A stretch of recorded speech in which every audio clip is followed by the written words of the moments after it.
Bueno, por lo primero, buenas tardes a todos, en especial, bueno, pues al equipo de neurología de Castilla del Pino, ¿no? Que nos propusieron hacer esta jornada y para nosotros siempre es un placer, pues, hacer una jornada, sobre todo para informar a las personas, sabiendo que hay mucha demanda de información y mucha necesidad.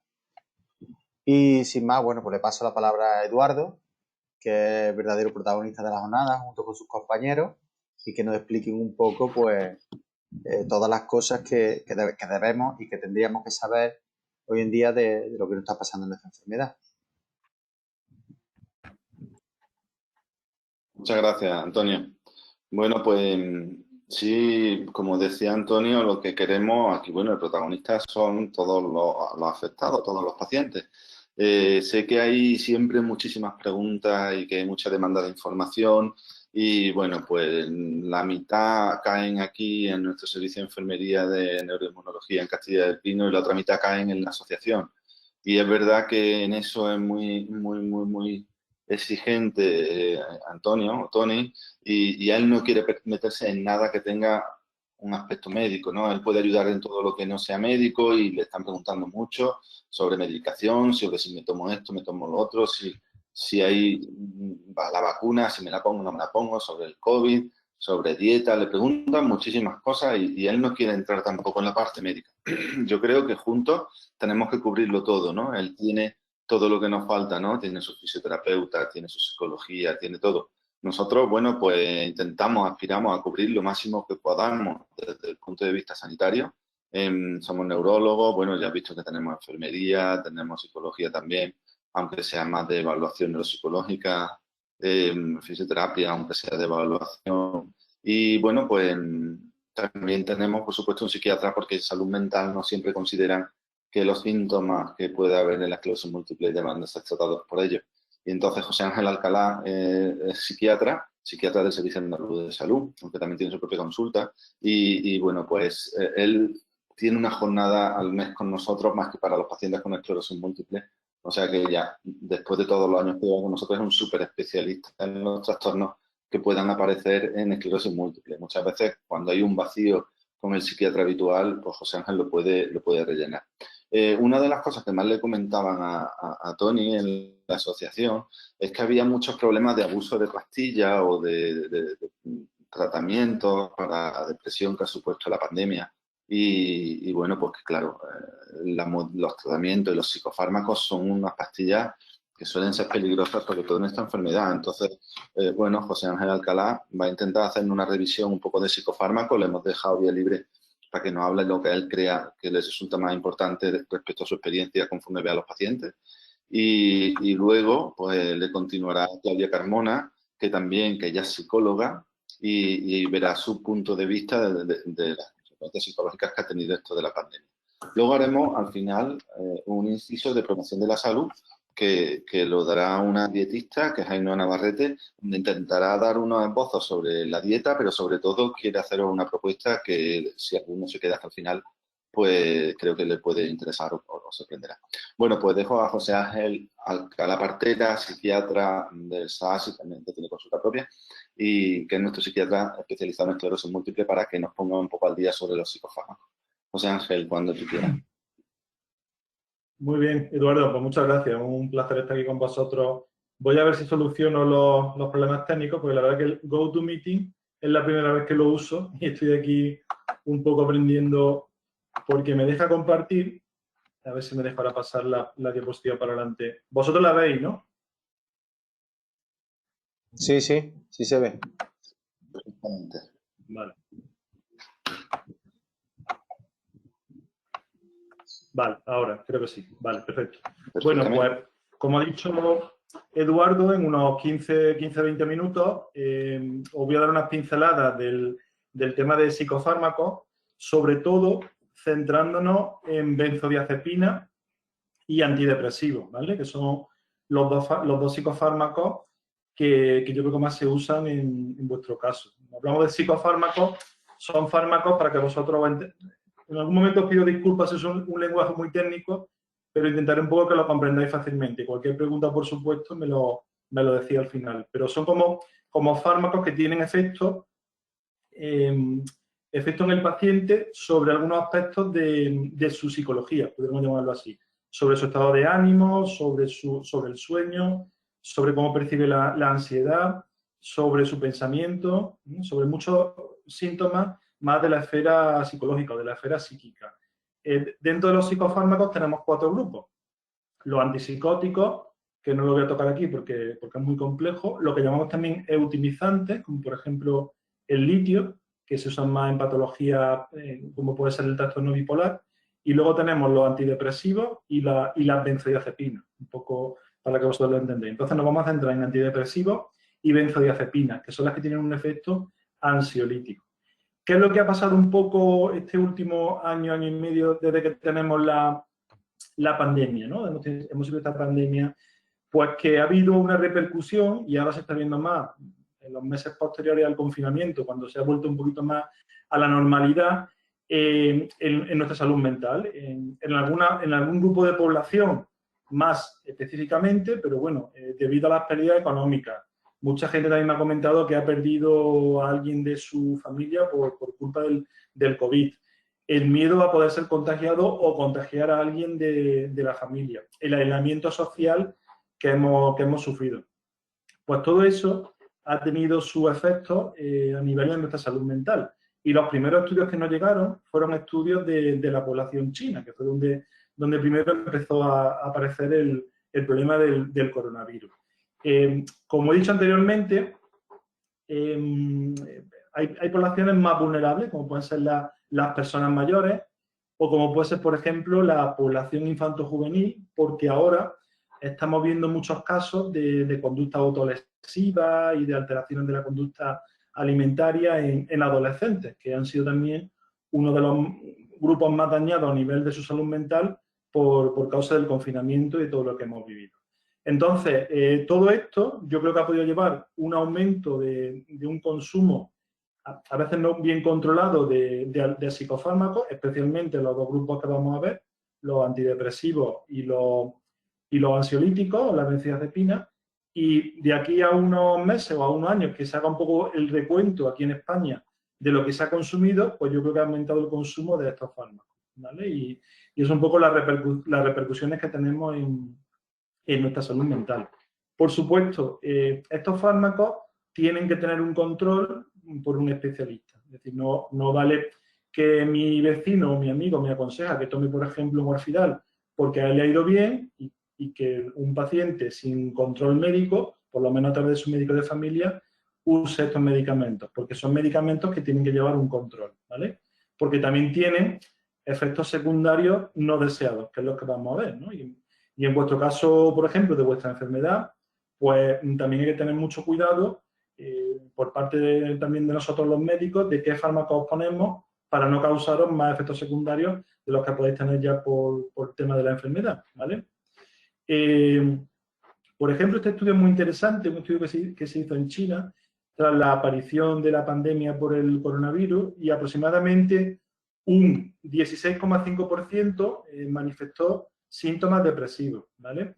Os pido disculpas si a veces la conexión va un poco con retardo porque estoy aquí en la consulta y no hay muy buena conexión, ¿no? Entonces, a lo mejor a veces se puede quedar un poco la voz pausada. Pero os decía, el estudio en China, donde aparecían síntomas depresivos y además alteraciones del sueño en los pacientes, medido por latencia y tiempo del sueño REM. Es habitual que cuanto más preocupaciones tenemos, más estresados nos vamos, tenemos días más duros, pues luego nos vamos por la noche con esas preocupaciones, que es lo que muchas veces proporciona el insomnio. No saber un poco desconectar de los problemas, llevarse los problemas a la cama, y a veces vamos muy activados para dormir y la mente no es como un interruptor que la apaga y la enciende, sino que necesita su tiempo de desconexión.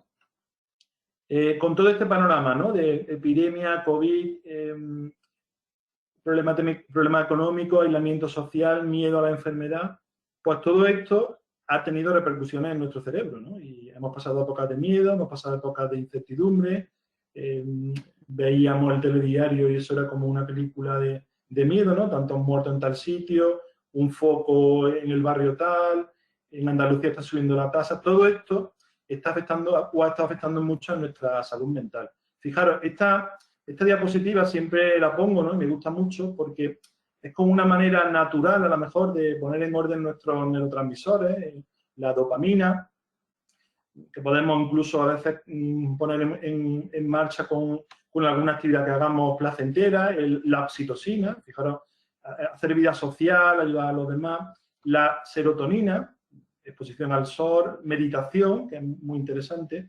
Yo de estas cosas también hablará luego a lo mejor Claudia en su presentación, pero son como métodos más naturales de poner un poco en orden nuestros neurotransmisores, ¿no? Que es lo que muchas veces se alteran cuando hay una enfermedad depresiva o cuando hay una clínica de ansiedad. Cuando nosotros hacemos estudios en población con ansiedad y comparamos una población que tiene una crisis de ansiedad y una población que no tiene crisis de ansiedad, pues a lo mejor lo que se ve es que hay diferencias en su cerebro y, por ejemplo, en el cerebro que tiene más ansiedad, los niveles de serotonina están más bajos. Y en aquella población que no tiene tanta ansiedad, los niveles de serotonina están más estabilizados, ¿no? Esto es un poco, a grosso modo, lo que puede pasar en un problema de ansiedad, para que vosotros lo entendáis. Pero es fundamental, y yo se lo digo mucho a los pacientes, en la medida de lo que podáis, que yo sé que también tenéis vosotros vuestras limitaciones, pero hacer alguna actividad siempre, todos los días, que os cargue un poco las pilas. Hacer una compra, ver una película, ir a tomar un café con algún amigo, tomar el sol. O sea, son cosas que parece que son muy, muy simples, pero que es lo que nos da la vida, porque en la vida siempre hay que tener un momentito o una hora que tú puedas dedicarle a ti mismo y hacer cosas que a ti te puedan un poco gustar para poner en orden esos neurotransmisores que se nos pueden alterar. Fijaros lo que os decía, ¿no? Esto es antes de la pandemia, como hasta el año 2013, un recuento que se hace de antidepresivos, el incremento tan brutal que se está produciendo del uso del antidepresivo. ¿Por qué también? Porque mucha gente, cualquier problema de la vida, como puede ser una movida en el trabajo, una separación de pareja, pues muchas veces parece como que tienen que recurrir a una sustancia para calmar su malestar, ¿no? Cuando a veces pues lo que hay que hacerle un poco frente y tirar para adelante, ¿no? Yo sé que vosotros sois unos luchadores, a vosotros que voy a contar yo de esto, porque sois gente que tenéis que sacar fuerza donde no la hay, pero hay mucha gente que ante la más mínima adversidad pues se viene abajo y sin justificación incluso viene a las consultas médicas y quieren tomar algo para calmar su malestar, pues por ejemplo porque el jefe le está haciendo la vida imposible, ¿no? Y muchas veces le decimos que bueno, que sí, que le podemos poner algo, pero que el problema lo tiene que afrontar y tiene que coger el toro por los cuernos. Hablando de las benzodiazepinas, son el primer grupo de fármacos que os voy a contar. Os pido disculpas porque hay muchos datos médicos, pero las benzodiazepinas son las que vulgarmente podéis conocer como los relajantes, ¿no? Los ansiolíticos o los hipnóticos incluso. Son todas aquellas pastillas que acaban en pan, por ejemplo, diazepam, lorazepam, clonazepam. Nombres comerciales que os pueden sonar, pues el Transilium, el Tranquimacin, el Orfidal, ¿vale? Son medicamentos que, en teoría, se deben de usar para momentos de ansiedad puntuales, pero no debe ser un tratamiento mantenido. Aunque mucha gente le cuesta trabajo dejar las benzodiazepinas. Pero bueno, no es lo mismo una persona que se tome todos los días un Orfidal que aquella persona que necesite todos los días 4 Orfidales para poder subsistir, ¿vale? De las primeras benzodiazepinas que se sintetizaron, una de ellas fue el diazepam, el Valium, que seguramente os suene. Esto es un poco un chiste, ¿no?, de lo que he contado, ¿no? A mí me gustaban mucho de pequeño los cómics de Mafalda y sigo todavía divirtiéndome, ¿no? Porque, por ejemplo, como dice aquí en esta viñeta, ¿no? Te conté que mi papá fue al médico. ¿Al médico? Sí, para ver si le recetaba unas píldoras o algo contra su cansancio, intranquilidad, preocupación, nerviosismo, desequilibrio y ansiedad. Y le contesta, pero según el médico todavía no se ha inventado nada contra la normalidad, ¿no? Un poco la demanda que tienen a veces algunos pacientes. Porque fijaros que las benzodiazepinas no son inofensivas, que el efecto más frecuente, está descrito en un 20%, es la torpeza y en un 17% la debilidad, ¿no? Fijaros estos dos síntomas a vosotros, por ejemplo, cómo os pueden repercutir. Estamos hablando de efectos adversos cuando no se toman las benzodiazepinas a una dosis correcta o con un uso supervisado por un médico, ¿vale? Porque nosotros siempre intentamos las benzodiazepinas poner la menor dosis posible, ¿vale? Esto es un poco el mecanismo de acción de las benzodiazepinas, pero quedaros como que las benzodiazepinas lo que hacen es potenciar una sustancia que se llama GABA, que está en el sistema nervioso central, dentro de nuestro cerebro, y que es una sustancia con efecto ansiolítico, sedante, incluso en algunos casos, algunas son anticonvulsivantes, previenen de que tengamos crisis epiléptica, y en algunos casos hasta se usan para anestesiar, ¿vale? Importante no mezclar alcohol con benzodiazepina. Muchos pacientes me lo preguntan, porque el etanol, el alcohol, actúa sobre las mismas zonas parecidas que las benzodiazepinas. Entonces puede haber una interacción y hacer que el paciente tenga una sedación o un sueño excesivo. Esto es un poquito el sitio donde actúa, el canal donde actúa las benzodiazepinas. Esto un poquito más detallado. Esto es una neurona. Son dos neuronas. Normalmente nuestros medicamentos actúan en lo que se llama el espacio entre una neurona y otra, porque lo que haremos es que ese neurotransmisor llegue a toda la parte del sistema nervioso, principalmente central en nuestro cerebro, para que ejecute su acción. Y ahora veremos cuál es la acción que ejecuta cada neurotransmisor. En el caso concreto de la benzodiazepina, quedaros con lo del GABA, por curiosidad, ¿eh? Y en el caso concreto de los antidepresivos, pues tocan serotonina, dopamina y noradrenalina, ¿no? Un poco los neurotransmisores que vimos también en alguna de las viñetas estas de métodos naturales. Las benzodiazepinas son muy liposolubles. ¿Eso qué quiere decir? Que en pacientes que tengan mucho peso, a lo mejor hay que ponerle más dosis para que no se le... porque si no, la benzodiazepina se acumula en la grasa y llega poco a la sangre, ¿vale? Y también las benzodiazepinas muchas veces hacen más efecto debajo de la lengua, es decir, sublingual o tragata, que por ejemplo en una inyección, porque cuando se inyecta un músculo, la benzodiazepina tiene una absorción más errática. Entonces, muchas veces el tratamiento de elección de la benzodiazepina, la vía de administración es vía oral. Y ya lo último que quiero que os quedéis dentro de las benzodiazepinas, para no liaros mucho, es que hay benzodiazepinas de vida media larga y benzodiazepinas de vida media corta. Las de vida media larga se van acumulando y si al final hay una dosis excesiva, son las que pueden provocar que el paciente tenga más caídas, más torpeza y son las que tenemos que usar con más precaución. Pero las de vida media corta también tienen un inconveniente y es que son muy adictivas porque como dura muy poquito el efecto, cada vez el paciente quiere tomar más benzodiazepina y se produce el fenómeno que se llama de tolerancia, que cada vez necesitamos más dosis de la medicación para poder conseguir el efecto ansiolítico. Aquí tenéis una tabla muy antigua de todas las benzodiazepinas que había, pero os cuento así un poquito para que algunas os sonarán. El alprazolam, que es el tranquimacin, por ejemplo tenemos clonazepam, que es el ribotril, bromazepam, que es el lexatin, lorazepam, que es el orfidal, lormetazepam, que es el noctamid. Es decir, todo lo que vosotros veáis que acaba en pan o en am son benzodiazepinas, que pueden ser de vida media más larga o de vida media más corta. Y fijaros como también en España, en los últimos años, está subiendo el porcentaje de consumo de benzodiazepinas. Está subiendo más el de antidepresivos, pero el de benzodiazepinas también, ¿vale? ¿Consecuencias que puede tener para vosotros que os prescriban una benzodiazepina sin control o mal prescrita? Pues que, por ejemplo, si tenéis problemas de movilidad, esa movilidad, cuando tomáis una benzodiazepina, se puede ver todavía más reducida, ¿no? Y a lo mejor os calma un poquito la ansiedad, pero produce más torpeza a la hora de caminar. Y eso lo tenemos que tener en cuenta, ¿no? Porque a veces, si no tenemos una visión integral del enfermo, pues vamos a tratar la ansiedad, pero no cuidamos por ejemplo, su movilidad. En Andalucía, por ejemplo, también ha crecido más el consumo de antidepresivos que de benzodiazepina. Es decir, ya hay gente que directamente lo que reclama es algo para estar feliz, ¿no? Y es un poco muy artificial. Porque los antidepresivos, como he comentado antes, actúan sobre 3 sistemas, sobre la serotonina, la noradrenalina y la dopamina. Entonces, pueden cambiarnos en nuestro organismo, en nuestra conducta, pues síntomas como la alerta, la falta de energía, incluso el disfrutar con las cosas, el apetito, el estado de ánimo, la impulsividad, ¿vale? Todo eso lo pueden regular un poquito los fármacos.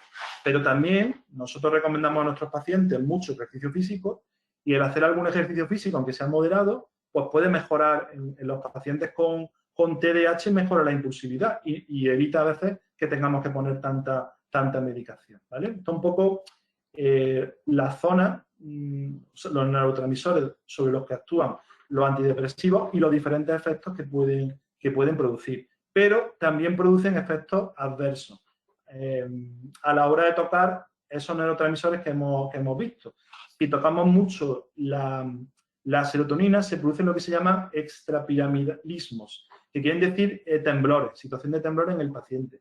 Si tocamos mucho a nivel de la adrenalina, pues taquicardia, hipertensión, retención urinaria. Es decir, si le ponemos a un paciente que tenga problemas para orinar un antidepresivo que toque mucho a nivel noradrenérgico, pues al paciente le va a costar más trabajo orinar. Incluso si estimulamos mucho la dopamina, podemos provocar incluso una psicosis. Entonces, un poco para que veáis los efectos secundarios que pueden producir esas pastillas. Eso no quiere decir que si vuestro médico lo recomienda y confiáis en él, pues hay que tomarlo, porque cuando nosotros recomendamos un antidepresivo es porque vemos que la depresión hay que tratarla, porque la depresión no quiere decir que el paciente sea más débil o que no ponga de su parte, sino que es una enfermedad como cualquier otra, como cuando tienes fiebre. Y si tú tienes depresión, tu cerebro no tira y no te apetece salir a la calle, no quieres hablar con nadie, tienes ganas de morirte y eso hay que tratarlo. No se trata sin medicación muchas veces, ¿vale? Otros efectos adversos de los antidepresivos, pues por ejemplo, a nivel de la acetilcolina, sequedad de boca, retención de orina, somnolencia, todo esto lo tenemos que tener en cuenta, ¿vale? Esto es un poco el mecanismo de acción de los antidepresivos, lo mismo que pusimos antes, el de la benzodiazepina, siempre actúan a nivel del espacio que se llama el espacio sináptico entre una neurona y otra, y lo que hacen es provocar que aumenten esos neurotransmisores, ya sea dopamina, serotonina, que están faltos en nuestro sistema nervioso central, para que nuestro cerebro pueda un poco ejecutar diferentes acciones en el cuerpo, un poco el mecanismo de acción. No hay una cosa importante que me preguntan muchos pacientes, no hay un test en sangre ni hay una prueba de la cabeza que pueda comprobar que el paciente tiene unos niveles bajos de serotonina. Todavía no lo hay en la seguridad social y lo que hay es en fase de experimentación. ¿Qué quiere decir con eso? Que el diagnóstico es clínico, es un poco por la sintomatología. Lo que sí vemos es que cuando el paciente empieza con la medicación adecuada, pues el cambio es bastante importante, ¿eh? Estos son un poco, simplemente para que os quedéis con los nombres de las medicaciones antidepresivas, por ejemplo, paroxetina, sertralina, citalopram. Hay algunas que tocan solamente serotonina, otras tocan dopamina, son los diferentes mecanismos de acción, porque antidepresivos hay muchísimos en el mercado. Cuando hay un trastorno de ansiedad, como puede ser una crisis de angustia, el tratamiento de elección son los antidepresivos, ¿vale? Porque actúan sobre la misma zona que se ven alteradas en la ansiedad. Y las benzodiazepinas o relajantes las usamos como material como medicamento de apoyo, ¿vale? Simplemente, hay algunos estudios que nos hablan de que en aproximadamente un 80% de los pacientes con esclerosis múltiple puede haber síntomas depresivos concomitantes, ¿vale?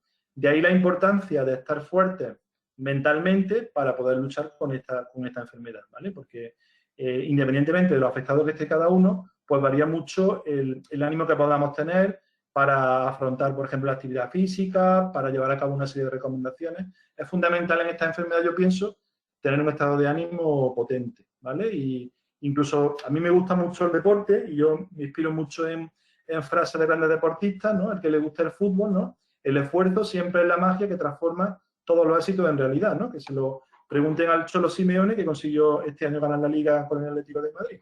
Entonces, siempre en las frases de motivación en el deporte muchas veces encontramos la inspiración y la motivación para seguir luchando con las dificultades que nos plantea la vida. Os pongo, en último, una guía de autoayuda que pueden ser útiles a través del Sistema Andaluz de Salud. Os podéis meter en este enlace y os podéis descargar diferentes guías para dormir mejor, para manejar el estrés, para organizar las actividades, para mejorar la autoestima y para conocer un poco mejor qué es la depresión, qué son los tranquilizantes, y yo creo que os pueden servir de muchísima ayuda. Y nada más, muchas gracias por vuestra atención y encantado de estar aquí con vosotros, y si queréis cualquier pregunta la podemos debatir, si quieres, Eduardo, 5 minutillos.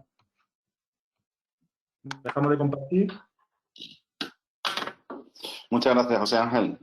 Pues sí, sobre todo Tony, el que sabe más preguntas de todos, pero de los asistentes, lógicamente, sé que siempre hay mucha vergüenza y que no se van a atrever. Si pueden ponerla por el chat, pues lo vamos anotando. Vale. Y sí que me gustaría que las preguntas de José Ángel las hiciéramos ahora para poderlo liberar, que está pasando consulta, y si hay alguien que quisiera preguntar algo, y si no, pues que Tony nos transmita alguna que él ya sabe que le van transmitiendo a la asociación. Hombre, una pregunta que quiero hacer yo ya directamente de la asociación, no es de que le hayan hecho a la asociación, es cómo es tan fácil el acceso a algún tipo de medicamento de esto. Porque es verdad que hay personas que hemos notado que se automedican, ¿no? Que no llevan un seguimiento médico. Y ese es el problema más grande que hemos detectado desde la misma entidad. Y me gustaría saber eso. ¿Por qué no hay más control o por qué es tan fácil esquivar el control al acceso a esa medicación? Sí, hombre, yo lo que te puedo contestar, en el caso de las benzodiazepinas, sí se deben de retirar de farmacia con una receta, ¿vale?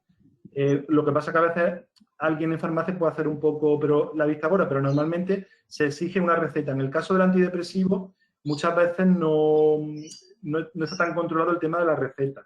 Luego está el tema de alguna persona cercana que le puede un poco dar la pastilla para que la pruebe. Y luego también es verdad que esto ya un poco más en el mercado negro, pero con las benzodiazepinas hay mucho tráfico, pero estamos hablando ya de consumo de drogas, estamos hablando de otra cosa diferente a esto. Pero yo creo que a lo mejor eso, que alguien un poco o se la dé un poco a conocer o se la aconseje, me imagino que será un poco el tema por ahí. O en la farmacia que a veces se solicite algo para la ansiedad. Luego, también es verdad que hemos notado, por ejemplo, un poco equívoco comparar tratamientos que si mandáis los profesionales que lo trasladan a medicinas alternativas o medicamentos alternativos. Entonces muchas veces dicen, bueno, pero si me lo tomo natural es igual que lo que me manda mi médico. Es una frase que el doctor Sánchez López me enseñó, que era: lo que no haga daño no pasa nada por tomártelo, ¿no? Pero es verdad que sí hay un equívoco bastante grande y no sé hasta qué punto es bueno o es malo. Lo primero, no entiendo de medicación, ni quiero, ¿no?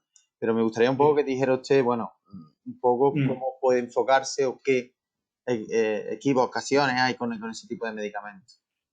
Siempre preguntar a vuestro médico, porque hay algunos medicamentos, como por ejemplo la hierba de San Juan, que aparentemente pueden ser naturales y son naturales, o el hipérico, pero puede interaccionar con medicamentos. Luego también hay medicamentos que se venden sin receta, como por ejemplo, creo que es la dormidina, que se vende como sin receta para poder dormir, y es un antihistamínico que penetra en el sistema nervioso central y produce sedación. Entonces, la gente lo toma porque lo venden sin receta, como que es suave, pero al día siguiente está hecho polvo. Entonces, siempre consultar con el farmacéutico, si no muchas veces con un farmacéutico de confianza, también os podéis un poco... Pero yo además contrastaría también con el médico, porque el farmacéutico sabe mucho de la medicación, pero el médico es el que sabe mucho de ti, y sabe un poco de tus síntomas y de los antecedentes que has tenido. Entonces yo creo que siempre, aunque sean cosas naturales, siempre por si acaso hay que consultar, porque a veces te encuentras sorpresas de algunas interacciones con algunas cosas. Y luego la eficacia en muchos casos es más también lo que se llama el efecto placebo, que tú estás tranquilo porque crees que estás tomando algo para estar un poquito más tranquilo. Hombre, algo te hace, pero no tiene la efectividad de los fármacos que están aprobados por la FDA, por la Administración de Medicamentos.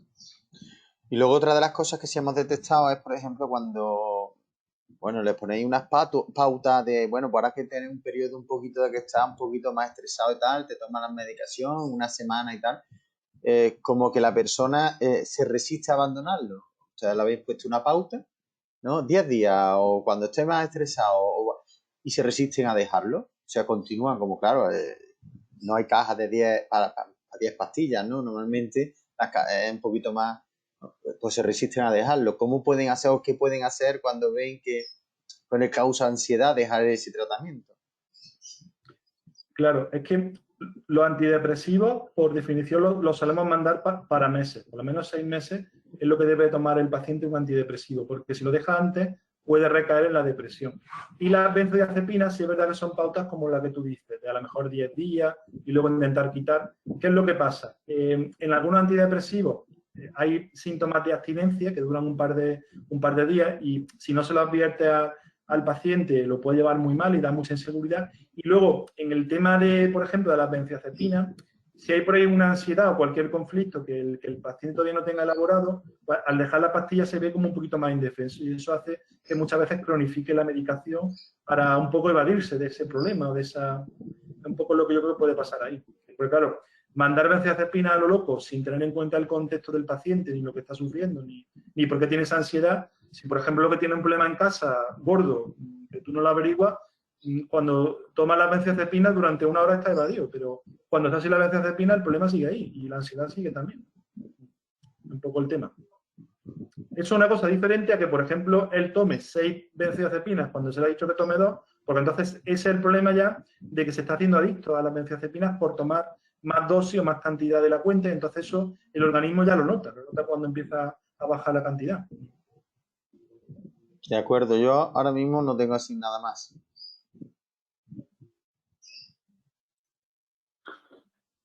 Bueno, pues a mí me parece perfecto. Ahora ya damos parte que por favor los pacientes que llaman a la asociación preguntando por pastillas de este tipo de automedicación, de benzodiazepina y de antidepresivos, que bueno, pues que vean el vídeo que lo va a colgar Antonio en YouTube y que si no, pues que podían estar presentes, que resolvíamos todas sus dudas. La asociación lo que quiere es resolver vuestras dudas y nosotros vamos juntos a resolverlas todas, ¿no? Algunas podrá Antonio, algunas podré yo y ahora pues con José Ángel, por supuesto, todo lo que sea de medicación. Pero los problemas psicológicos que ha habido durante la pandemia no son solamente de medicación, de pacientes que han tomado medicación que no debían por la ansiedad y que le ha provocado una debilidad, como decía José Ángel, o un trastorno de la marcha porque estaban más bien pasadas de fármacos, sino que también ha habido un problema, bueno, pues de depresión, nerviosismo, la situación ha sido un poco inabordable, ¿no? Y para eso vamos a dar paso a la siguiente exposición, que la va a dar Claudia Carmona, que es psicóloga y neuropsicóloga, y que, bueno, pues ella ha hecho un repaso de todo lo que ha pasado durante esta pandemia en los pacientes con esclerosis múltiple y también en general, ¿no? Así que le cedemos el control. Yo creo que Tony tiene que cederle el control a Claudia para que pueda hacer su presentación. No sé, Tony, pero mira a ver si tú puedes cederle el control, porque José Ángel ahora que ya desconecta. Ya, Vale. no, me he equivocado. Sí, ya se lo he dado a Claudia. Hospital Reina Sofía, ¿verdad?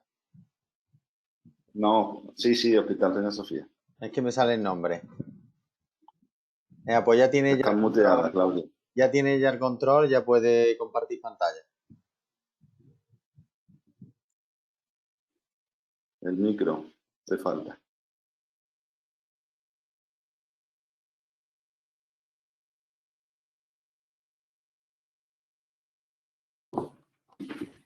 No sé si se ve la charla. Perfectamente. Ahora no, ahora vemos tu escritorio.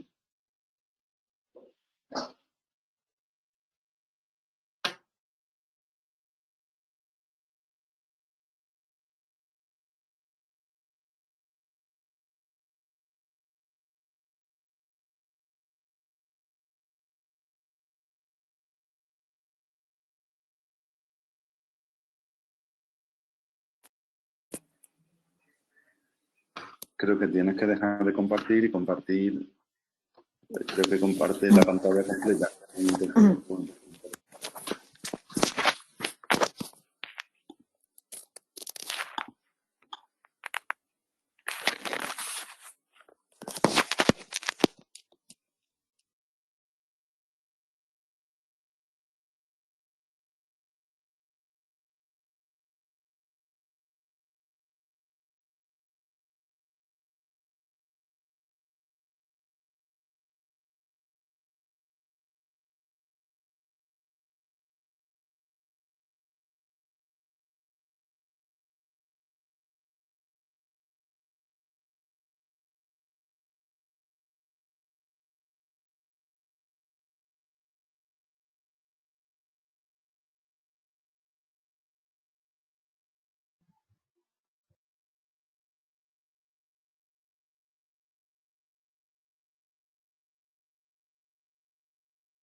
Se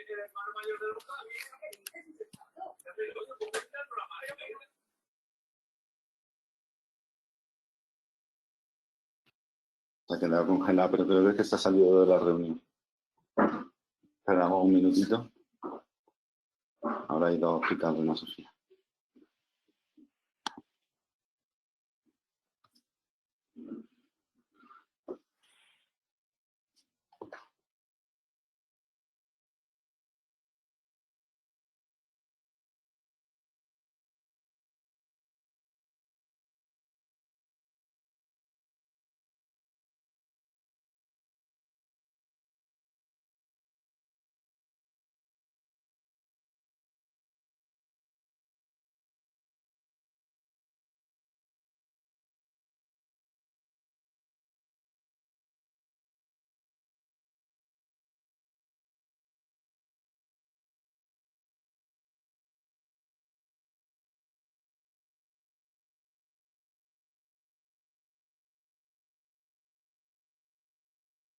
Ábrete el micrófono, que lo tienes encerrado.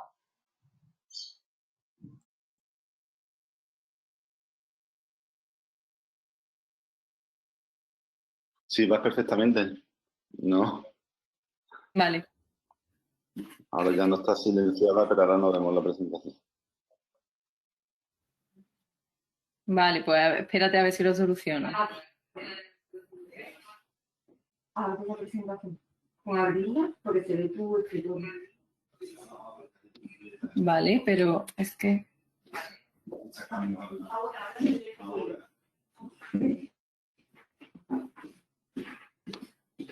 ¿Ahora? Estupendo. Venga, vale.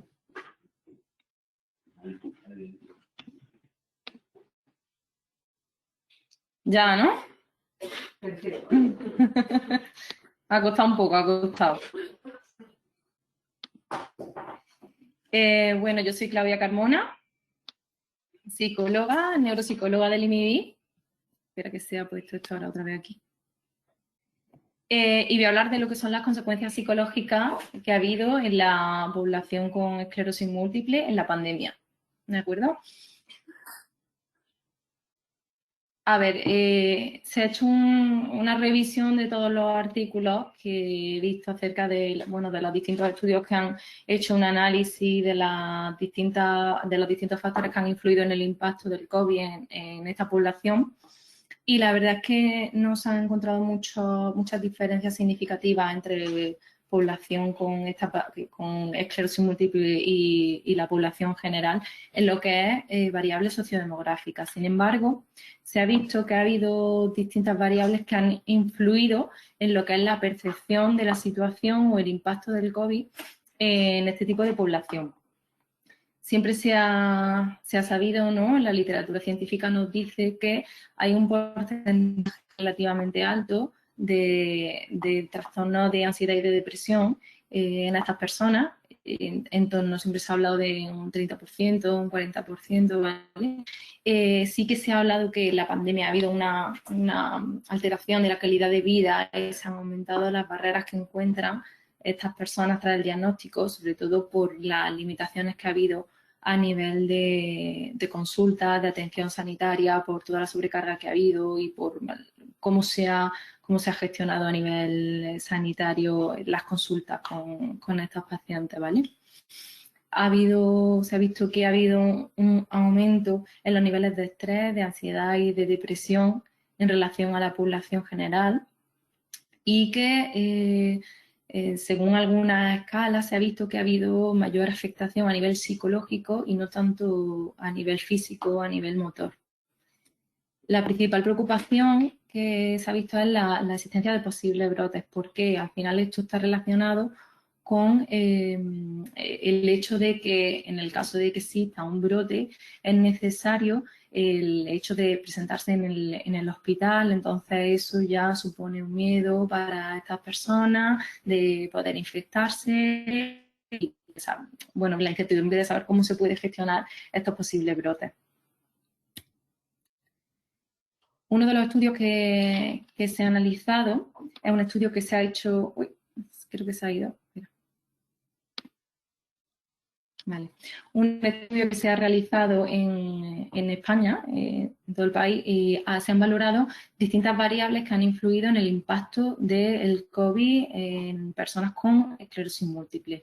Y se han valorado fundamentalmente lo que es la actividad física, la resiliencia, el sentido de coherencia y el afrontamiento, que ahora explicaremos un poco a qué se refiere cada una de estas variables. En relación al sentido de coherencia, se entiende el sentido de coherencia como forma de ver el mundo y dentro de él una tendencia disposicional relativamente estable que conduce a evaluar las circunstancias de la vida como algo significativo, predecible y manejable. ¿Qué es lo que se ha visto en relación al sentido de coherencia en estas personas? Pues se ha visto que las personas que puntuaban más en las escalas que valoraban el sentido de coherencia tenían un menor afecto negativo y una mejor salud mental. Digamos que manejaban la situación un poquito mejor, ¿vale? El impacto era menor. En relación a otra de las variables, que es la resiliencia, que es entendida como capacidad de lograr, retener o recuperar cierto grado de salud física o emocional tras la adversidad, que igual con esta variable, bueno, a lo mejor os suena un poquito más. Se ha visto que había las personas que puntuaban más en resiliencia, puntuaban mayor, tenían una reducción de la fatiga de al menos un 20%, tenían una mayor participación en actividades y un aumento de la realización de ejercicios físicos, tenían mayor apoyo social, mayor apoyo financiero, llevaban una dieta mucho más saludable y mostraban una mejor salud psicológica, menos sintomatología de depresión y de ansiedad.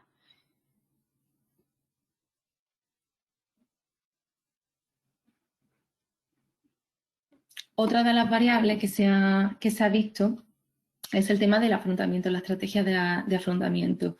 Ya estaba comentando un poco mi compañero, el doctor, acerca de la manera de afrontar la situación y las adversidades. Aquí planteaban dos tipos de afrontamiento. Uno era el afrontamiento orientado a la tarea o la actividad, como puede ser la aceptación, el apoyo emocional, la planificación de tareas de cara a una resolución. Y otro era el afrontamiento pasivo o centrado en la emoción. Este se refiere a técnicas como negación, autoinculpación, abuso de sustancias, el desahogo, la desconexión conductual. ¿Qué es lo que se ha visto? Se ha visto que el afrontamiento orientado a la tarea, orientado más a la resolución de problemas, las personas que utilizaban este tipo de afrontamiento, este tipo de actividades, tenían mayor resiliencia y mayor capacidad de adaptación ante situaciones adversas como puede ser la de una pandemia, en este caso el tema del COVID. Y las personas que llevaban a cabo un afrontamiento pasivo centrado en la emoción, sobre todo el desahogo y la desconexión conductual, que se ha visto en un porcentaje elevado de pacientes, se observaba menor resiliencia y menor capacidad de adaptación a situaciones adversas. ¿Por qué? Porque al final el afrontamiento centrado en la emoción no resuelve el problema, sino que mantiene el estresor. Por lo tanto, puede ser algo que se utilice de manera puntual, pero no una estrategia para llevar a cabo durante un periodo de tiempo prolongado, porque ya digo que no resuelve el problema y por lo tanto se mantiene toda esa ansiedad, se mantiene toda esa sintomatología psiquiátrica ante una situación adversa como puede ser el COVID.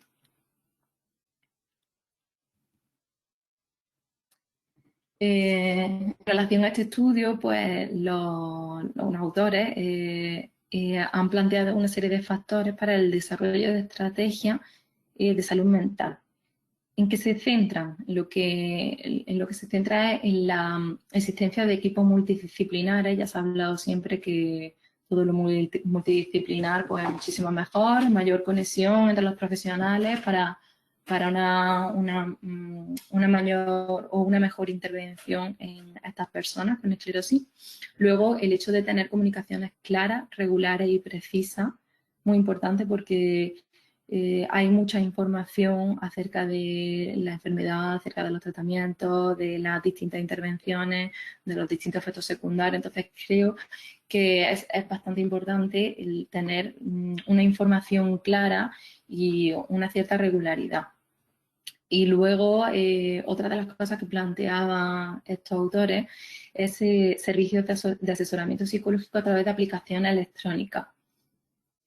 Como estábamos en pandemia, era más difícil lo que es el salir, el acudir a consultas, pues bueno, se había planteado que podría ser una buena alternativa de cara a estas personas que necesitaban cierto apoyo, cierto asesoramiento a nivel psicológico. Otro de los estudios que se han visto, que son bastante interesantes, habla de la implicación del cortisol en estas personas. ¿Qué es lo que se ha visto? Se ha visto que los pacientes, las personas con esclerosis múltiple, puntuaban muy alto en los test que valoraban depresión, en el BDI en este caso concretamente. Entonces, ¿qué es lo que se plantea? Se plantea que la progresión de la pandemia y sus consecuencias podrían generar una presión psicológica añadida a la sintomatología de ansiedad y depresión que ya previamente tenían estas personas. ¿Qué es lo que se ha visto? Se ha visto que hay una asociación significativa entre la hiperactividad del eje hipotalámico hipofisario adrenal, que es el eje que se activa cuando se eleva el cortisol, y los síntomas depresivos. Se ha visto que en un porcentaje alto de pacientes con esclerosis múltiple había nivel elevado de cortisol y que esta elevación del cortisol se relacionaba con mayor número de síntomas depresivos en comparación con los pacientes que no tenían depresión. Luego, también, otra de las hipótesis que plantea es que la activación del eje, de este mismo eje, el eje hipotálamo hipofisario adrenal, es importante porque regula, por medio de los receptores de glucocorticoides, regula el sistema serotoninérgico, de manera que modula la liberación de serotonina y modula de esta manera la sintomatología de ansiedad y depresión. Y también se ha visto que, bueno, que la anomalía en este eje, en esta activación del eje, también puede contribuir a una progresión de la enfermedad. En relación a la depresión, a los síntomas depresivos que se han visto en estas personas con elevados niveles de cortisol, se ha visto que también determinaba esta sintomatología una mala calidad del sueño y un mayor deterioro cognitivo. Además, un aumento de la fatiga y como consecuencia de la discapacidad. Una de las creencias que, bueno, de la hipótesis que se postula por las que aparecen ciertas alteraciones con el tema de la fatiga son las creencias erróneas. Se ha visto que hay muchas personas que tienen la creencia de que, o que tienen en primer lugar el miedo a fatigarse, ya que se ha visto que la fatiga es la segunda variable que más afecta o que más incapacita a estas personas con esclerosis. Esto genera un miedo a fatigarse y esto hace que estas personas modifiquen sus hábitos del sueño, aumentando los descansos. No estamos hablando de los descansos que se hacen cuando llevamos a lo mejor una actividad y tenemos que hacer un parón durante unos minutos y luego continuar, sino que estamos hablando de una alteración en el sueño, es decir, descansos de sueño. ¿Qué es lo que provoca esto? Provoca una alteración en el sueño, una alteración en los ciclos circadianos y esto da lugar a un aumento de la fatiga. Por lo tanto, muy importante no modificar los hábitos del sueño.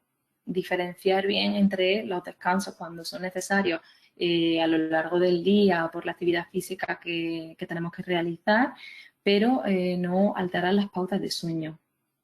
Porque si no, lo que podemos conseguir es el efecto contrario al que queremos conseguir. ¿Qué se ha visto en relación a la fatiga? Pues en relación a la fatiga se ha visto que el tratamiento psicológico con terapia cognitivo-conductual, concretamente centrado en la programación de actividades y rutinas, cosa que ha faltado a lo mejor en cierta población, ha obtenido beneficios sobre la fatiga. Luego, según Wick y colaboradores, la depresión y la ansiedad son tanto factores predictores como correlacionales con la inestabilidad laboral. Sin embargo, cuando existe esta situación, pero aparecen sentimientos de autoeficacia a nivel profesional, este actúa como efecto protector protector, la fatiga y ante el estado de ánimo, reduciéndolo de esta manera.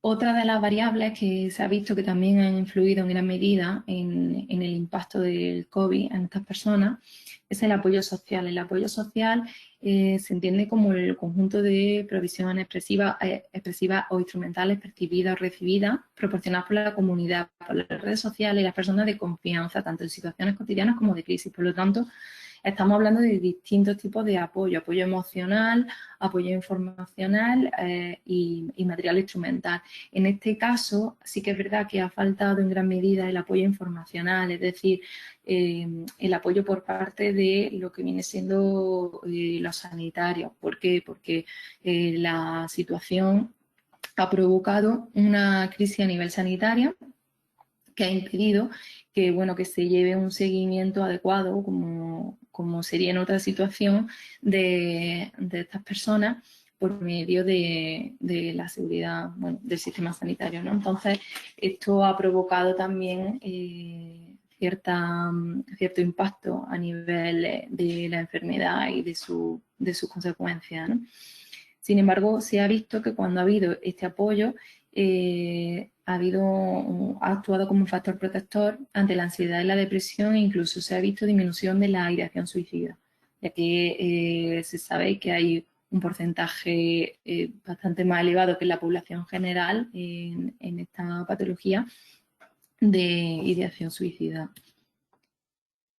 Otro de los estudios bastante interesantes ha sido en relación al impacto del COVID en esclerosis múltiple en forma progresiva. ¿Qué es lo que se ha visto? Se ha visto que la mayoría de los pacientes informaban de algún impacto en su bienestar psicológico. Sin embargo, no se ha visto realmente puntuaciones significativas. Tampoco se ha visto o se ha informado un impacto económico significativo. En general, se ha visto que ha habido un cambio, pero este cambio ha sido mínimo en lo que es sintomatología de depresión, ansiedad y en la percepción de calidad de vida en relación a la situación previa al COVID. Luego, tampoco se han observado diferencias entre la duración de la esclerosis, el EDSS y las puntuaciones en ansiedad y depresión.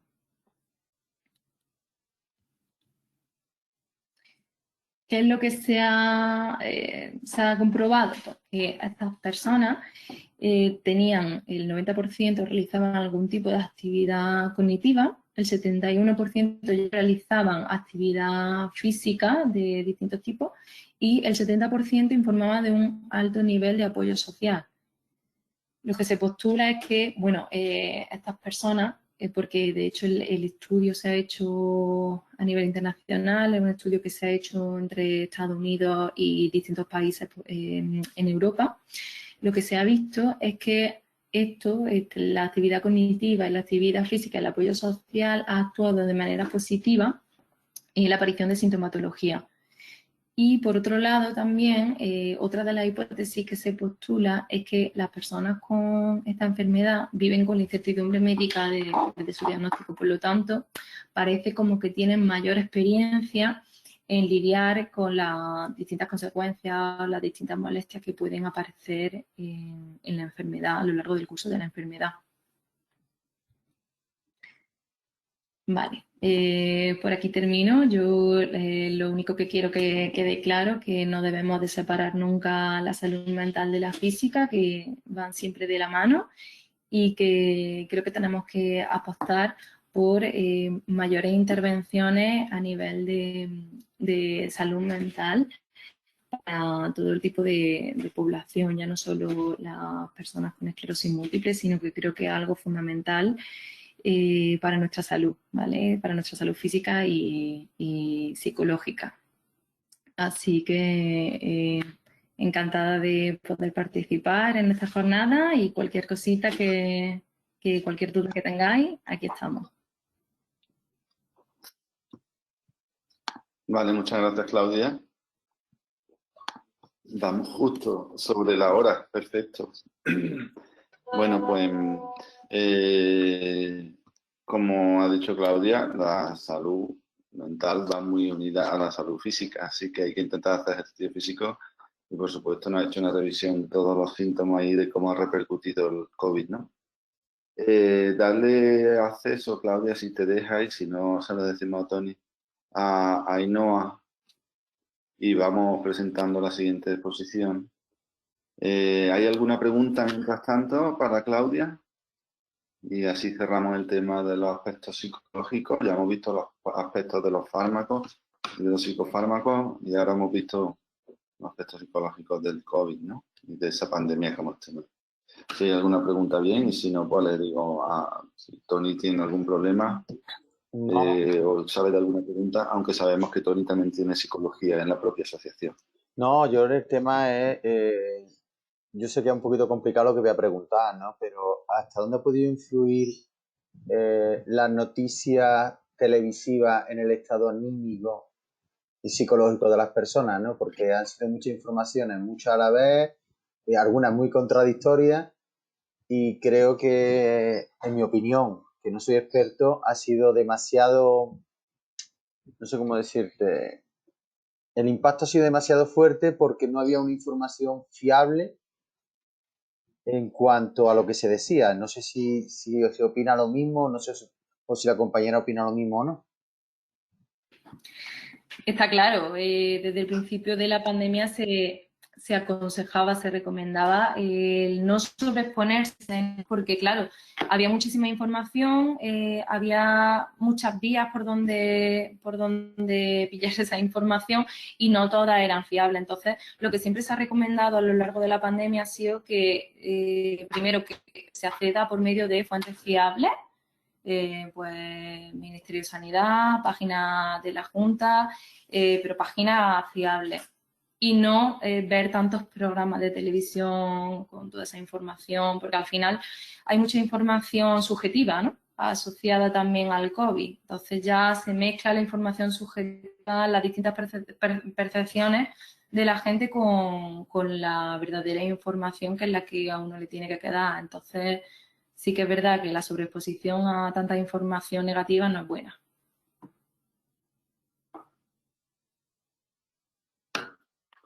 Efectivamente, yo también estoy de acuerdo con Claudia, pero además generalizaría no solo la información COVID, sino también la información de la enfermedad.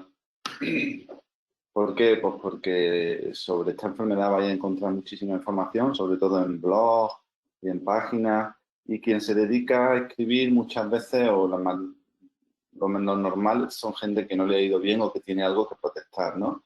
Porque las ganas de protestar te hace escribir, o las ganas de ser diferente o de llevar la contraria te hace y te motiva a escribir, ¿no?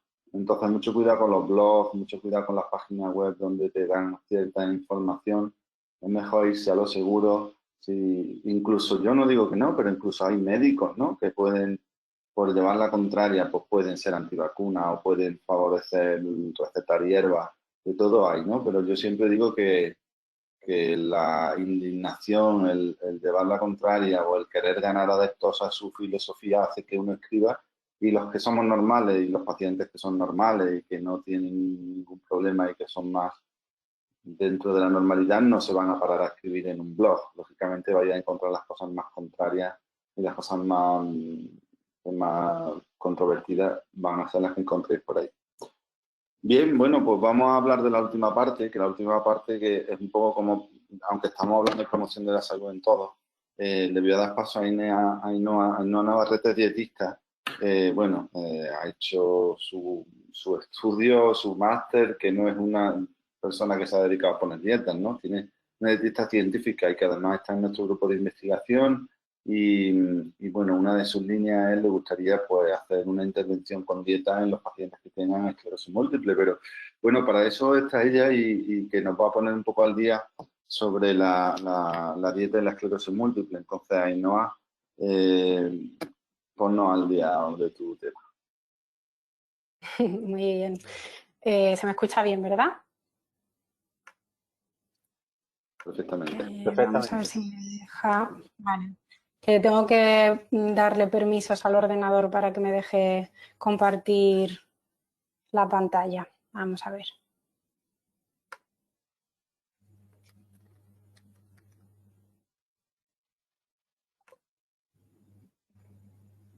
Vale, a ver si me deja ahora. Tengo que reiniciarlo un momentito.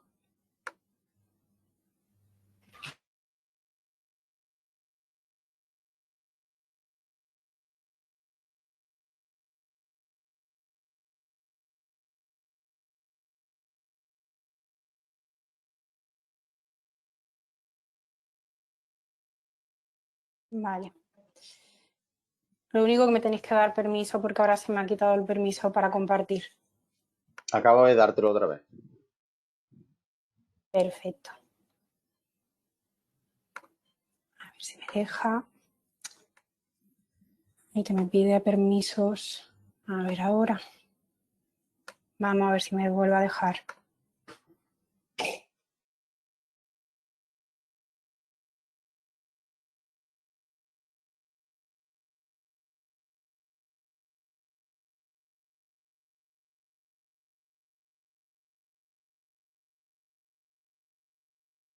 Vale. Creo que me vas a tener que volver a dar el permiso, perdona. Ya lo tienes otra vez. Vamos a ver. Ahora sí, ya sí se me ve la pantalla, ¿verdad?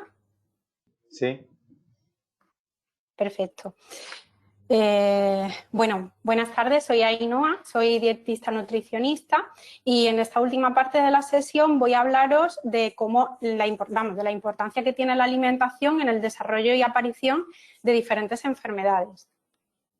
En el último año se ha estudiado mucho acerca de cuáles han sido los factores que agravan la infección por coronavirus. Y de hecho, si buscamos en Google obesidad y COVID, encontramos más de 34 millones de resultados. Mientras que si nos vamos a bases de datos científicas en las que lo único que encontraríamos serían artículos científicos y metemos estos dos términos, encontramos más de 1.700 artículos que relacionan estas dos cosas, el COVID y la obesidad. Voy a poner esto ahí para verlo yo mejor. Vale, perfecto.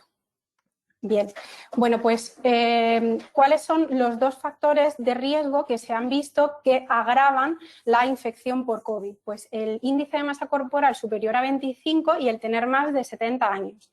¿Esto por qué? Bueno, la obesidad es una situación de inflamación crónica, que si a eso le sumamos la inflamación que provoca, sea la que sea la enfermedad, eso va a tener una repercusión en nuestro sistema inmunitario y, por lo tanto, en nuestra respuesta inmunitaria innata y adaptativa. También parece ser que existen más receptores que permiten que permiten la entrada del virus y están mucho más expresados en el tejido adiposo, por lo que nos podría hacer pensar que aquellas personas que tengan un mayor compartimento graso van a estar mucho más expuestas o van a ser más propensas a infectarse por el virus. También, pues, ¿por qué la gente mayor de 70 años, las personas mayores han sido las más perjudicadas en esta pandemia? Bueno, pues porque el sistema inmunológico con la edad también empieza a fallar, que es lo que se conoce como inmunosenescencia. Ahí, ahora. Bueno, y no solamente las personas con sobrepeso o obesidad y las personas mayores han tenido alguna repercusión negativa de esta pandemia. Todo el mundo nos hemos visto perjudicados de alguna forma. Por ejemplo, en esta encuesta que se realizó en abril del año pasado, se observó que el confinamiento domiciliario tuvo una repercusión negativa, sobre todo en los niveles de actividad física.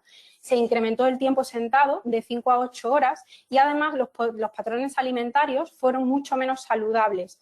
Solo disminuyó un poco el consumo de alcohol. Imagino que también sería pues porque no había mucho en los supermercados. Y bueno, ¿cómo podemos protegernos frente a enfermedades a través de la alimentación? Bueno, pues toda la literatura científica coincide en que llevar una alimentación saludable disminuye el riesgo de desarrollar muchísimas enfermedades, así como evitar la progresión de la enfermedad que ya se tenga. ¿Cómo sería una alimentación saludable? Pues sería aquella que sea rica en alimentos y reducida en productos alimentarios. ¿Qué son alimentos? Pues bueno, todas las verduras y frutas, las proteínas presentes en las legumbres, en los huevos, en la carne, en el pescado, los lácteos naturales, la leche, el queso, el yogur y también alimentos ricos en hidratos de carbono como el arroz o la pasta integral, el pan, la quinoa, los copos de avena, los frutos secos, la patata o el boniato. Incluso también, pues bueno, el chocolate siempre que sea mayor de un 72% de cacao. Y baja en producto alimentario, es decir, en producto que viene envasado, que tiene su etiqueta. Pues ¿cuáles serían todos ellos? Pues las galletas, los refrescos, la bollería, los yogures de sabores, los precocinados, los helados, las patatas fritas. Hay que también saber diferenciar entre un producto bueno, que sea un producto alimentario saludable, un procesado saludable y uno que no lo sea tanto. Por ejemplo, el aceite de oliva virgen extra no aparece en la naturaleza. Tendríamos la aceituna y se procesa y se obtiene un producto alimentario, pero en este caso sería un producto saludable. Mientras que, por ejemplo, si hablamos de un yogur de sabor tipo petit suisse, azucarado, en el que en la lista de ingredientes aparecen más cosas aparte de leche y fermentos lácteos, ya no estaríamos hablando de un producto, de un procesado saludable. De hecho, el consumo de azúcar añadido diario, por ejemplo, que se puede encontrar como en la galleta de la imagen, una galleta María, pues se relaciona con un mayor riesgo de caries, de diabetes, de esteatosis hepática o hígado graso, de cáncer, de hipertensión, de enfermedad cardiovascular. De hecho, se ha demostrado que una dieta alta en harinas refinadas, es decir, en este tipo de azúcares que presentes en la bollería, en las carnes rojas o carnes procesadas tipo chorizo, embutido, jamón de york, grasas saturadas como la mantequilla o la margarina, promueven marcadores proinflamatorios, que eso lo que van a hacer es incrementar la inflamación, que es uno de los procesos patológicos que se suelen dar en todas las enfermedades, por ejemplo, en la artritis, en el cáncer, en la enfermedad inflamatoria intestinal, mientras que una alimentación basada en alimentos de origen vegetal, como las frutas, las verduras, el aceite de oliva virgen extra, es decir, grasas que sean de tipo mono o poliinsaturado, llevan a cabo serían la base de una alimentación antiinflamatoria e inmunoprotectora, es decir, que también va a ayudarnos a que nuestro sistema inmunitario funcione de manera correcta y va a suprimir esos marcadores proinflamatorios. Este tipo de alimentación antiinflamatoria nos va a proteger frente al desarrollo de muchas enfermedades como la diabetes, la obesidad, el cáncer, la enfermedad inflamatoria intestinal, la artritis, la gingivitis, la caries o enfermedades que impliquen algún proceso degenerativo. Y entonces, ¿de qué alimentos estaría compuesta esta dieta antiinflamatoria? Bueno, pues estaría formado por alimentos que contengan nutrientes que bajen esa inflamación, que eviten que esos marcadores proinflamatorios avancen. ¿Cuáles serían, por ejemplo? Las grasas antiinflamatorias presentes en el aceite de oliva virgen extra, en el aguacate, las de origen omega 3 presentes, por ejemplo, en el pescado azul, en las nueces, en el lino, en la chía, especias, por ejemplo, como la cúrcuma, que además tienen un gran poder antioxidante, frutas y verduras, en especial las hojas verdes y las bayas, las de tipo de frutos rojos, que también tienen bastante antioxidantes en composición, y también pues todos ellos alimentos ricos en vitamina D, que ahora en el último año, a partir de la pandemia, pues se ha empezado a escuchar mucho, estaba ahí un poco olvidada, y bueno, la vitamina D, además de intervenir en la regulación del metabolismo mineral óseo, es decir, para ayudar a la absorción del calcio, también participa en la regulación del sistema inmunitario. ¿Cómo podemos obtenerla?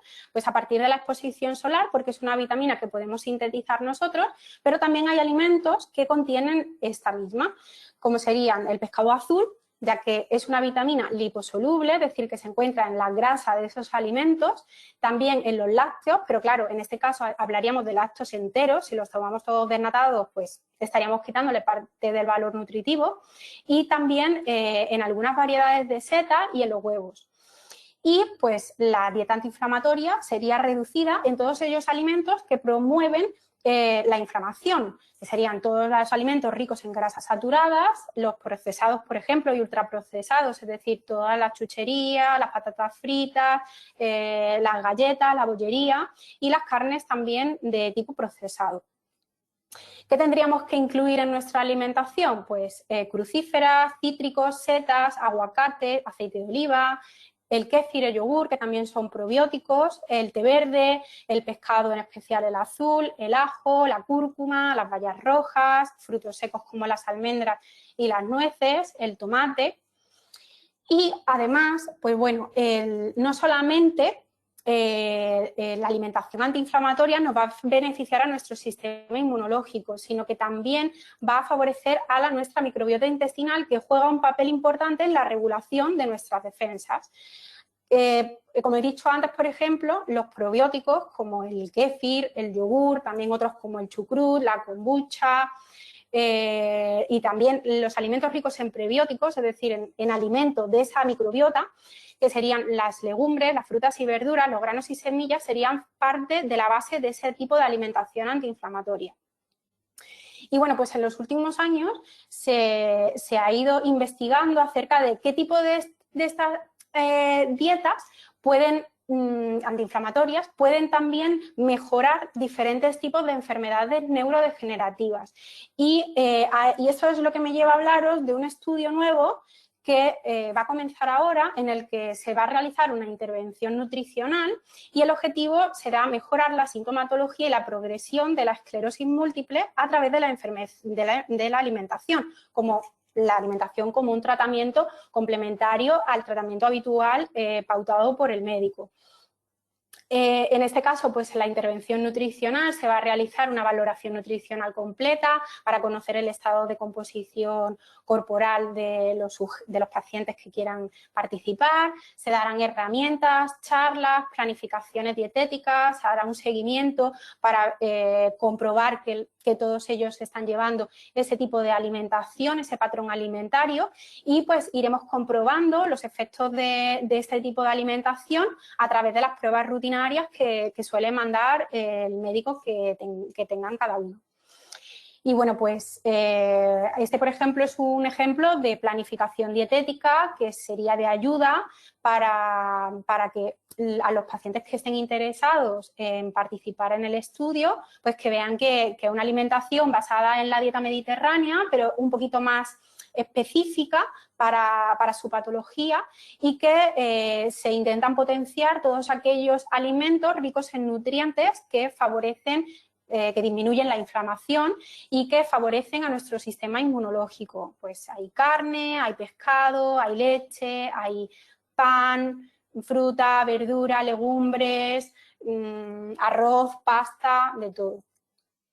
Y bueno, pues por aquí os dejo mi contacto. También, pues si pues, con vuestro médico, vuestro neurólogo o vuestro médico que os lleve el seguimiento, estéis interesados, pues poneros en contacto o bien conmigo o bien con él, y con vuestro interés por participar en el estudio, y si cumplís con todos los criterios de inclusión, pues encantada de que participéis. Y bueno, pues tendréis una nutricionista gratuita durante, durante lo que dure los meses del estudio.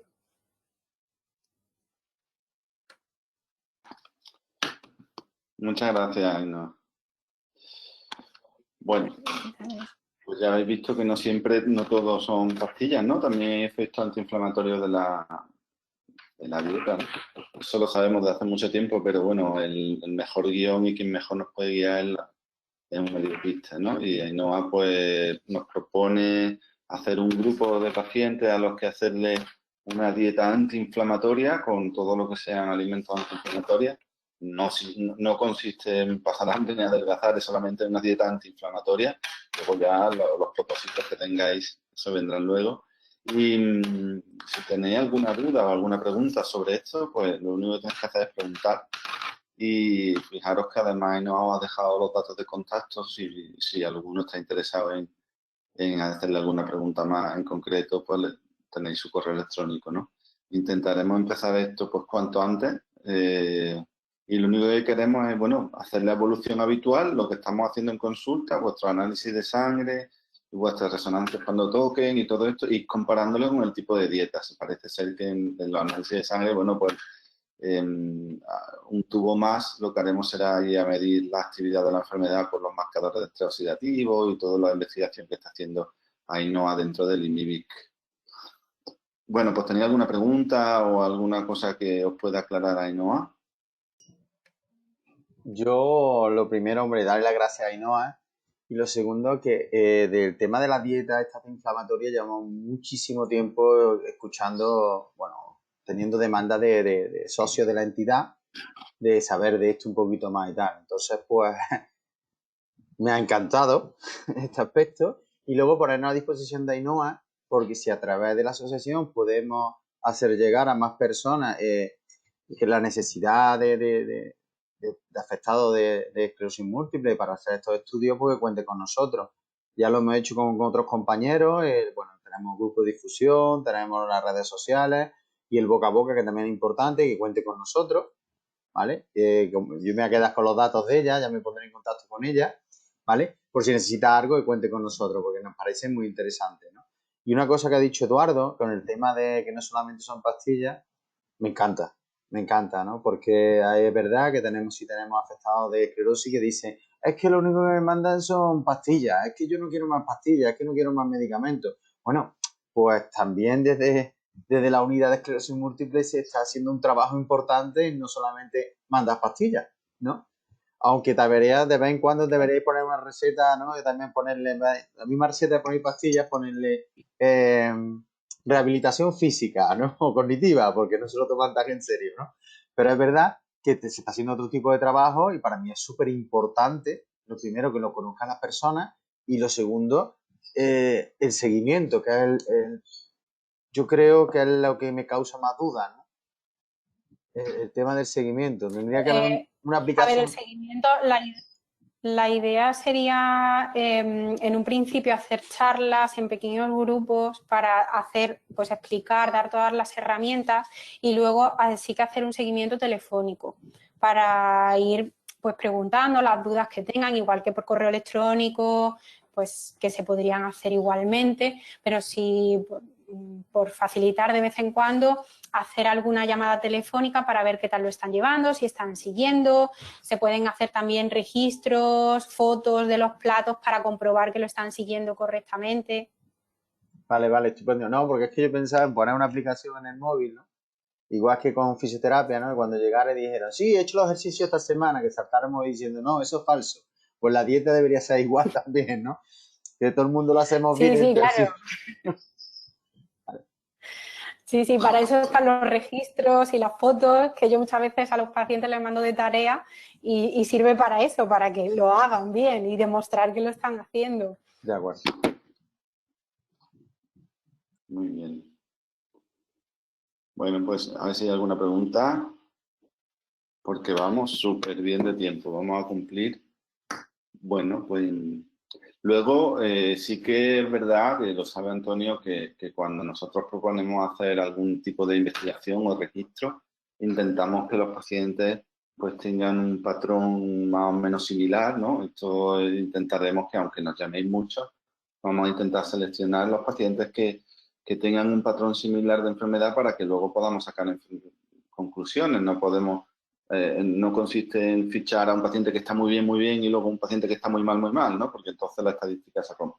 Vamos a intentar hacer un promedio, pero bueno, contactar todos los que podáis y bueno, siempre, bueno, como dice Noa, pues podrá hacer una reunión y si alguno pues pudiera ayudarnos a participar con esto de darle la dieta antiinflamatoria, pues sería fenomenal, ¿no? Y nada más, bueno, pues ya no, si no hay ninguna pregunta, porque veo que en el chat no hay ninguna pregunta y las preguntas van a surgir en los que están viendo la sesión a través de YouTube, que bueno, pues perderán esa posibilidad. Interrumpimos aquí y las preguntas que tengan se las comentarán a Antonio, aunque sí que os quiero decir que esto vamos a intentar que sea una alianza entre la Asociación ACODEM, la Asociación Cordobesa de Esclerosis Múltiple y la Unidad de Córdoba de Neuroinmunología, para que pues cada mes o cada 2 meses hagamos una reunión de una tarde con los temas que ellos nos vayan diciendo y que pasemos, pues igual que hoy, 1 hora y media, hablando de lo que ellos saben que necesitan los pacientes y sobre todo de lo que nosotros podemos, porque claro, de la asociación, aspectos legales, aspectos administrativos, de fisioterapia y todo eso, allí son muy expertos, pero toda la parte médica y la parte más asistencial y científica, como habéis visto también de investigación, la tenemos aquí. Queremos que juntos pues tengamos el todo, ¿no? Así que intentaremos, Tony, que la siguiente jornada sea en 1 mes o 2 meses, ahora, pues, porque ahora viene el verano, y que vayan, a ver si todos los asistentes que hayan visto el vídeo de YouTube pueden estar y hacer preguntas en directo, ¿no? Te dejo que cierres tú la jornada. No, daros las gracias por todo, por esta jornada, por poneros a disposición nuestra. bueno, reforzar un poco lo que dice mi compañero, lo que dice Eduardo. Nosotros no hablamos de medicamentos en la entidad, no por nada, sino porque nosotros no somos expertos en medicación. Eso lo dejamos para los neurólogos. Es verdad, nos han llegado muchas dudas del tema de vacunas, de medicación, pero eso no podemos tocarlo nosotros. Honestamente, no entendemos ni queremos entendernos en nuestra labor. Nosotros tenemos otros cometidos en la entidad. Y bueno, es verdad que lo que sí me gustaría es que las personas, tanto los que nos vean hoy como los que nos vean a través de YouTube, pues que nos hagan preguntas y que nos digan qué es lo que necesitan saber para poder trasladarlo y hacer la jornada verdaderamente de lo que le interesa a las personas, no ir un poco dando palos de ciego. Y nada más, volver a agradecer a todos, ¿no? Tanto la asistencia de las personas que han querido entrar, como de todos los neurólogos y los compañeros que han entrado a impartir un poco más y a intentar hacernos ver otro tipo, la información que no tenemos tan a mano.